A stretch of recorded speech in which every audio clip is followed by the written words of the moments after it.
श्री गोपाळ कृष्ण भगवान की जय। लीला नंबर 134। मठात पोळीचे जेवण। पुढे श्री प्रभू त्यांच्या मागे आमचे सर्वज्ञ त्यांच्या मागे पैसा असे मठाला वळसा घालून निघाले।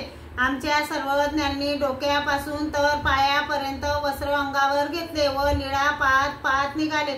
तेव्हा श्री प्रभूंनी थोडा वेळ पायऱ्यांशी खेळ केला, थोडा वेळ गणपतीच्या मूर्तीशी खेळ केला, मग मठात गेले। तेव्हा कापड विकणाऱ्या व्यापाऱ्यांनी श्री प्रभूंना विचारले, रावडो जेवण करणार? श्री प्रभूंनी सांगितले, अहो मेला जाय जेवीन म्हणे, जेवणार नाही म्हणे, मेला जाय जेवीन म्हणे। त्या व्यापाऱ्याने शिड्या पोळ्या आणल्या, दगडावरील छोट्याशा उकडीत तेल टाकले। तेव्हा आमचे सर्वज्ञ दारा आडून पाहत होते। एकाच्या मताने गरुडा रेयापासून पाहत होते। श्री प्रभूंनी काही स्वीकारले, काही ठेवले आणि निघाले। मग आमचे सर्वज्ञ तेथे गेले आणि श्री प्रभूंचा तो प्रसाद घेऊ लागले।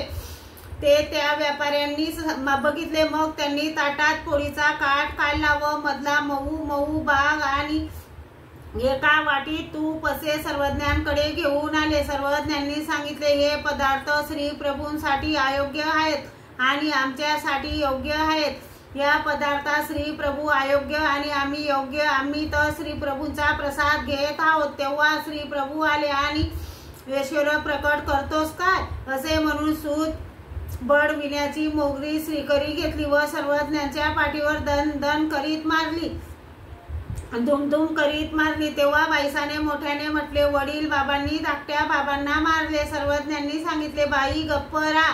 सर्वज्ञांनी म्हटले, पुरे करावे जी, आपला श्रीकर दुखवेल जी। मग श्री प्रभू निघाले। तिकोपाध्यायांच्या घरी पावे तो आमचे सर्वज्ञ सोबत गेले। श्री गोविंद प्रभू तिकोपाध्यायांना आवारात गेले आणि सर्वज्ञ भैरवाच्या देवळात गेले। नंतर भैरवाच्या देवळात काही दिवस मुक्काम झाला। श्री गोपाळ कृष्ण भगवान की जय।